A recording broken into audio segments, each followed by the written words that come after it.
Like a champ. End of story.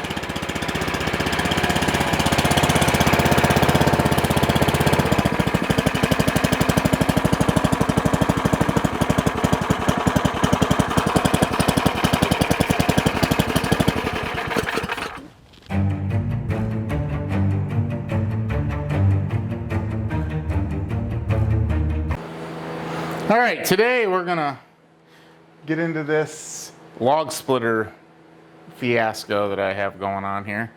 So, taking this thing apart, in my mind, I had it that I had about an inch of play of slack on the end of the rod. And then when I did that, I dinked the finish up here with a pipe wrench. And I thought I had to here before it would bottom out and stop, but I neglected to take into account that the pusher that goes on the log splitter actually retracted around the barrel of the cylinder, which meant that this would come in contact with the seal. There's some serrations on there. So today we're going to get the thread pitch.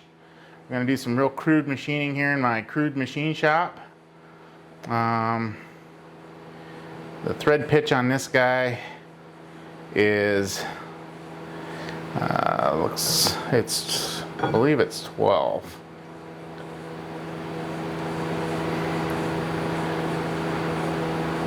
So we have 12 threads per inch on the end for the connection to the pusher. Pretty sure it's 1 inch, looks kind of 1 inch-ish. So there we have 14 threads per inch.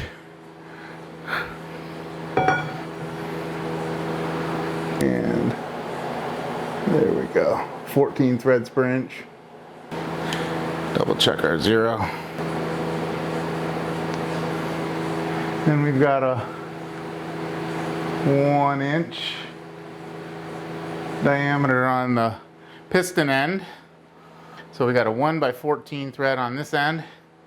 And then this guy, we actually have some options on how to attach that. I'm gonna shoot the threads on the other guy. On the other end are buggered up pretty good internally. It looks like they welded the fitting on after it was threaded in. It seems to me, because this was a real bugger to get off. I heated it up with a torch and had to reef on it pretty good on the other end with a pipe wrench and have it kind of fixtured to the welding table to get that sucker off of there. It was a real pain, but we got it. So I guess that all that to say, so we got 1 inch 495, 1 inch 495, so inch and a half. So here's the end cap. It was all buggered up. We're gonna put 2 new spanner holes in here. Whether I use them or not, we'll see. Remains to be seen. This is the end cap for the cylinder.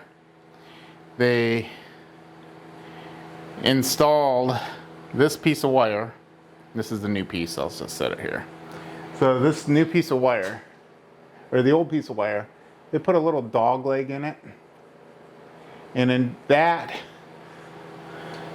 goes to the side of the cylinder. There's a slot, and it is retained. Let's see, I can get a good angle on that. There's a little hole there. This guy goes in there, and then you start rotating the cylinder end cap, and it draws the wire in. There's a groove on the end cap, and there's also a matching groove in the bore of the cylinder, and that's what kind of retains that. So that's where we are. And okay, there you go. The seal right here is the seal that was bad. Okay, so what we're gonna do, we got a 17-inch South Bend Tornado. So we're gonna turn 12 threads per inch, and we're gonna turn 14 threads per inch. And to do that, we're gonna have our one setting in A, which will be down here. we're going to actually lift this this lever up. We'll come up into the A position, like so. We're going to have the other lever in C, which it's already there. It's in the C position, which is, this is C, D, E. It's hard to read it. You can't read it actually. It's lightly scribed in there. And then this guy will help set the pitch as well. So for 12 threads per inch, we're going to set this dial on 3 where it is, and we can lock it in. And then for when we get to 14, we'll set that at 6. So we'll just disengage, rotate it to 6, and lock her in. And that will lock her. That will determine our thread pitch. This lathe is extremely noisy because I also have a rotary phase converter, a 10 horse rotary phase converter to get this guy fired up. So once I'm turning and everything, we'll probably put on music or something like that because there's no point in me shouting over the machines.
Okay, we went ahead and threw up some shade because I'll tell you what, wearing a 5-ply wool prosthetic sock, then wrapping plastic around your waist, and then sitting out in the sun where there's a very, very little bit of a breeze, not much of a breeze, is not the most comfortable thing. Hopefully you guys can still see what's going on, but I'm going to keep scraping this basically until I get no more rust and that, boy, I'll tell you what, the finish inside this groove is really not all that smooth. I would have expected something a little more finished. I don't know.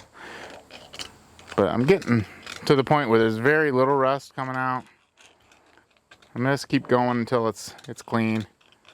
And then we will give it a little puff of air here and see what's going on.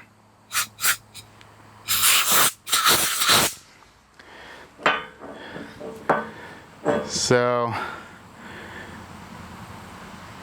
now what I understand, from what I understand, the seal wants to see the oil. From what I understand. This is Joe. Hey Joe, how are you? Good. Good. Hey, I bought some seals and gaskets for an old log splitter here probably a month and a half ago, 2 months ago. And so I just want to make sure I'm putting this together right. You gave me a blue seal. It has like a groove on one side and has a solid face on the other. The groove side looks at the oil, right? Correct. Okay. Correct. And the same with the seal that goes around the outer diameter of the front rod end plug cylinder end cap. I want the O-ring away from the oil and the seal facing the oil with the seal concave groove that's around the diameter. I want that to see the oil too, right? No, the opposite of what you're talking. Oh, so that goes the opposite. Oh, I got you. It conforms to the diameter of the O-ring. Correct. Gotcha. The flat one goes on first, then the O-ring looks at the oil. O-ring looks at the oil. And then what the flat one does is support the O-ring. Oh, I got you. The O-ring moves every time it sees pressure. It helps support it. That's called a backup ring. I got you. Okay, so it's opposite what I was thinking. Oil looks at the O-ring. The O-ring sits in the backing plate in the little radius. The backup ring. Yeah, the backup ring. Beautiful. That should do it. Okay, super. Any more questions, just give us a holler. I so much appreciate it. Thank you, Joe. And I'm telling you what, you cannot put a value on somebody who knows what they're doing at a true brick and mortar store. So he set me straight. So this guy goes in like I thought. However, this outer seal, the O-ring goes, the way he phrases it is the O-ring sees the oil. The backup ring, the concave groove actually mates up to the O-ring. So the flat side goes away from the oil. So in this case, since this is the front, the cylinder, the rod end comes out here. This guy goes like this. And I thought it was exactly the opposite. I would have had everything all twisted around backwards, but Joe up there, super knowledgeable dude. He saved me a lot of frustration after I get this thing put back together. Now these parts are dirt cheap. I could have rebuilt the cylinder with the seals that I have here that are on the piston. Little wiper guy, where'd he go? He's still in the fishbowl there, warming up. I could have gotten out of there for about 16, 18 bucks, something like that. If I hadn't messed the cylinder up with the pipe wrench, the rod, I would have come out there a lot cheap. As it was, I think it was like 65, 68. It was under 70 bucks for the rod, the seals, and everything to get this cylinder back in the game. So I say it's having personal service and knowledgeable people. I guess you can get that online sometimes. I mean, I think that Crutchfield Audio does a pretty good job. Put a stereo in my Bluetooth stereo in my truck last summer, and they were very helpful. But personalized service. So this is kind of warm still. It's pretty pliable. Now that tool, what it does is it does something like this. So that's what we're gonna attempt to do to get this guy in here. So we're going to seal. The seal goes in there like this. Rod opening, piston side, groove. So this guy, we're gonna try to fold him in there and get it to where we can not cut it. Hopefully. Wondering. And now we got it started. Now let's. Yeah, ain't gonna work. Let's get her folded. There we go. Oh, voila. Look at that. Right on in there. Just like downtown. We got the blue seal in there. That worked out pretty good. Now for the little wiper guy. We'll go fishing for him here.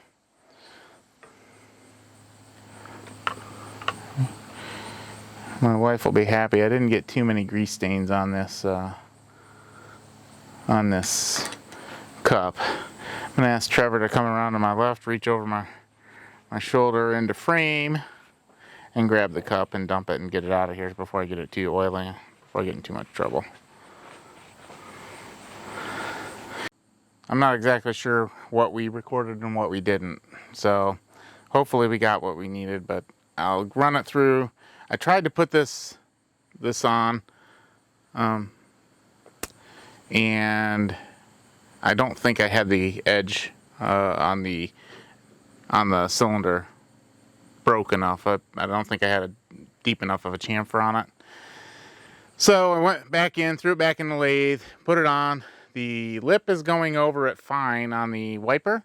I've got the seal partway on. I just happened to look up and see we weren't recording, so I'm not sure. I'm just going to tap this around. I'm not sure if this is the right way to do this. I think when I put pressure on the far side, yeah, that's working. Alright, get this extra oil here off. So we got that guy on. And I'm pretty sure I did it the right way. Okay, yeah. I'm pretty sure. Pretty confident. This little guy goes, it's kind of a warm day out here. This little guy goes on here. And I'm not sure how sharp my threads are. So what I think I want to do is take something sacrificial, like a plastic bag maybe. Get this in frame a little bit better, I think. Maybe not, maybe it just doesn't matter. Or kind of wrap this bag around the threads. I think that's what I want to do. Wrap this bag around the threads. That's what I'm going to do. I'm going to take this, just put this on here like this. The O-ring on here. Take this, protect the O-ring from those threads that might be a little sharp. I mean, I don't know. Maybe it's overkill. Maybe I don't need to worry about it. Seems like it's an easy thing to do to prevent probably an hour and a half round trip up to Euclid to get a maybe 2-hour round trip up to Euclid to get a new 50-cent O-ring, 40-cent O-ring maybe. But it's on. So we got that guy on. Piston. The O-ring seats down in this little recess here. This counter bore. And slide this guy on. And she goes on like so. Bottoms out. And we put this nut on. This mechanical nut. It's got a lock nut. I'm not sure how useful a nylock is on a inside oil, but we'll go ahead and get the impact driver and the correct size socket and put this baby on.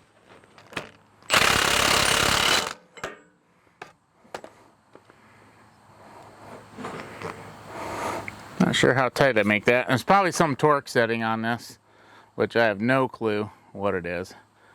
I'm thinking tight.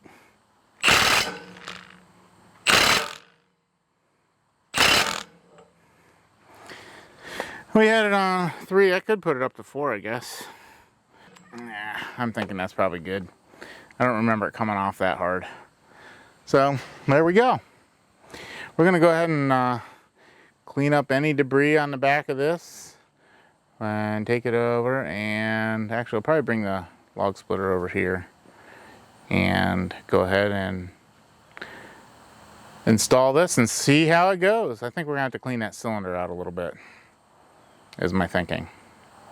But we'll see when we get the log splitter over here. Alright, so we're just gonna go ahead and clean this up. I wiped this down a little bit. There's still a little bit of goop in there. Like, I don't know what it's like, a film, or I'm just gonna take some really fine, it's like I think this is 240 maybe, and just lightly kiss in here where that fitting was coming out so hard. Then I'm going to take a nice oily rag. I'm going to wipe it with a dry rag first, and then use a nice oily rag and kiss it and clean it up.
What we ended up coming up with is found a clutch, fan clutch tool, and it's actually sort of like an adjustable spanner. I had to move the valve body back. I think I'll show a quick clip of that. This end cap was actually back a little bit too far. We were catching the edge of this wire, but here's what I ended up with for a tool. Just took a bolt, turned it off, drilled some, had to open up the holes in this flywheel, or the fan clutch holder thingamabobber. We turned these down to fit these holes because I wasn't forward thinking enough to drill them the correct size right off the bat, because I didn't think I'd really need them anyway. But now that we have it, we have the spanner in there. Watch, this should do pretty easy. It's going in. It's drawing it right in. Like so. Of course, that's one downfall. There's no way to lock this into the correct position, so it seems like I'm constantly having to adjust the width, and it doesn't actually lock. So there we have it. We have our wire in there. I think that's where we're going to leave it. We're going to get things welded up here in a minute and see how it works.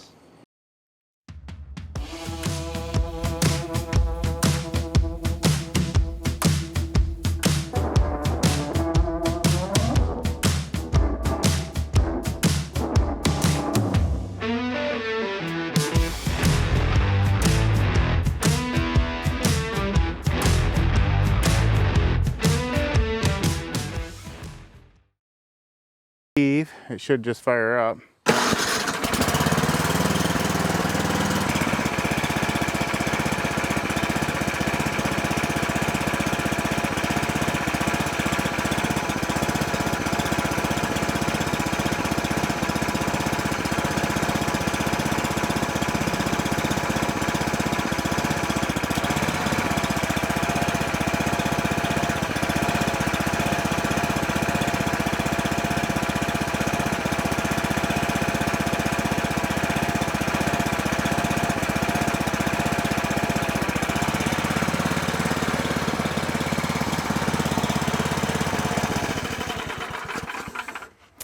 Okay, next step we'll be getting things lined up to tack weld the pusher and the I guess you would call it the eye for the pin that accepts the pin on the end of the cylinder. That'll be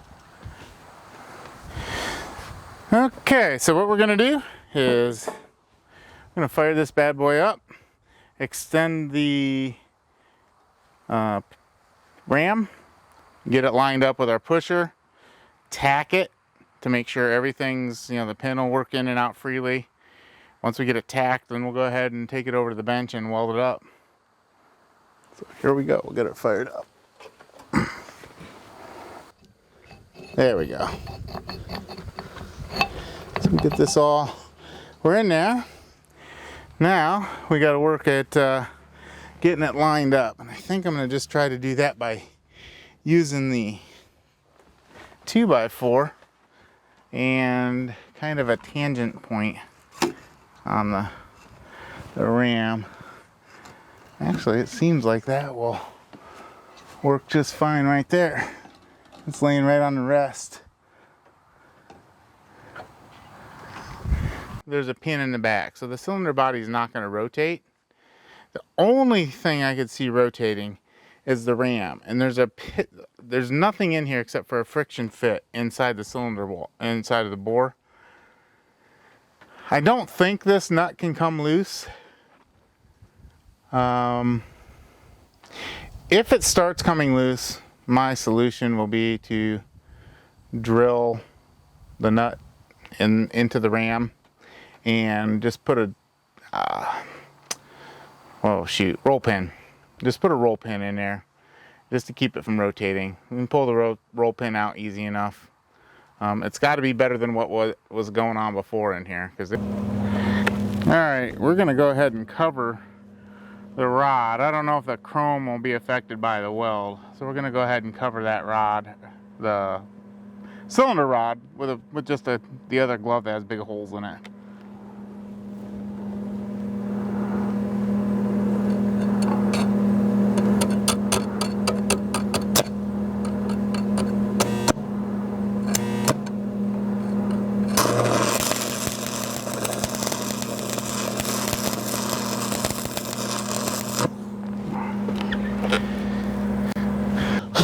Got a little Exxon Valdez oil spill action happening down there in the pusher, and it caught light.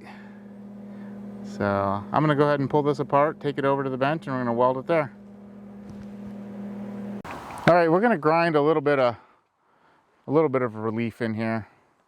I don't know how much force this takes on the backstroke, which is where I see it. It's under compression. We're gonna weld it. I'm gonna try to do my best. I'm not the best welder in the world, but we're gonna give it a go.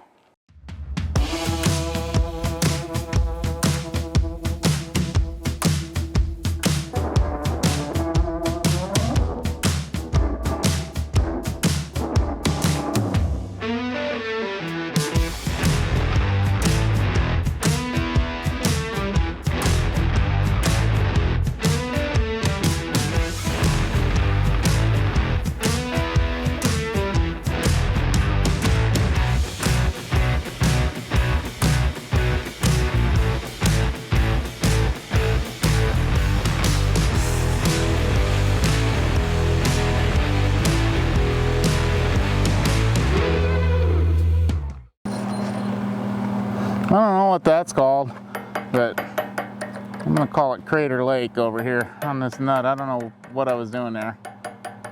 Got more weld on the halfway down the nut that I got into the joint.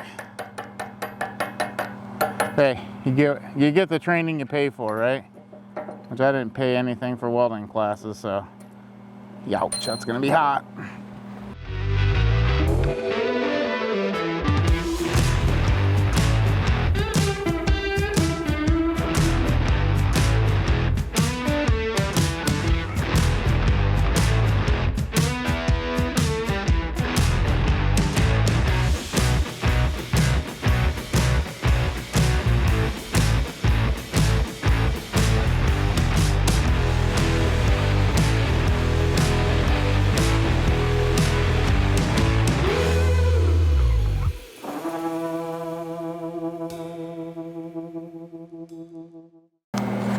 You know what they say, ain't taking it to the fair.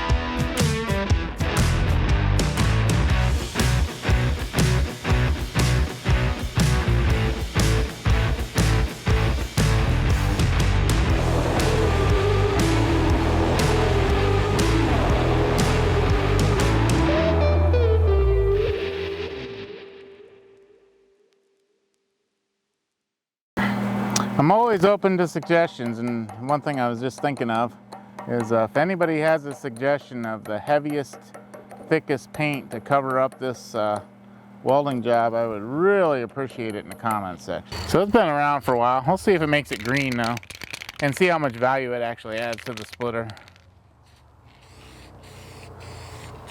I don't know how well the old John Deere paint works. Boy, that thing got some slag in the, oh, sorry about that. That was a little noisy. She's going right on. She's going right on.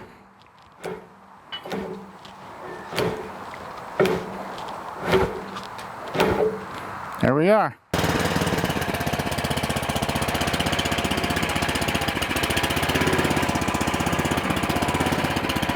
Auto retract works. Put it right in a knot.